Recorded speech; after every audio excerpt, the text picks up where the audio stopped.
It's the mid-1960s, and the Apollo program is testing its launch escape system. At the White Sands Missile Range in Las Cruces, New Mexico, a squatty rocket nicknamed Little Joe 2 launches an Apollo capsule for a high-altitude test. Engineers want to see if the escape system can pull the capsule away from danger in the event of an emergency. The unmanned test shows the escape system works.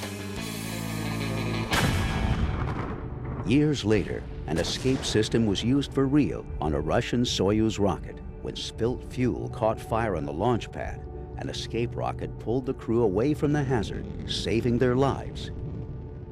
For Orion, crew safety is a prime factor in its design. Engineers have included a launch abort system, which is more robust and features more control capability than any of its predecessors. Once again, the White Sands Missile Range will play host to the escape system flight tests. A mock crew module will sit in for the Orion spacecraft. Instead of a crew, a battery of sensors are installed inside to help analyze the flight. Called Pad Abort 1, the test will simulate an abort off the Ares 1 while it is still sitting on the launch pad.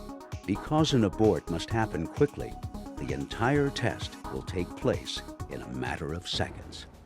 So the first thing that happens is we send a command to fire the abort motor, and at the same time we send a command to fire the attitude control motor.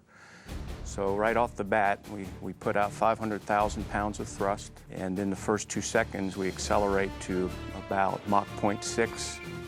At about 10 seconds, we send the command to reorient. What will happen then is the attitude control motor will then start to pitch the vehicle over and reorient it. We're now flying that the heat shield is now forward into the airstream. At 21 seconds, we'll go ahead and fire the jettison motor, which then jettisons this whole tower, so now you just have the crew module flying by itself.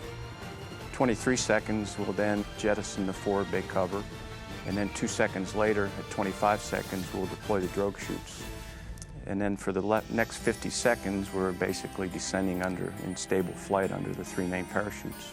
And so by testing this abort system, we directly influence the ability to keep the crew safe. That's what I've done my career, is doing flight tests. So to actually be here and be a part of this program and doing flight tests, I couldn't think of a better place to be.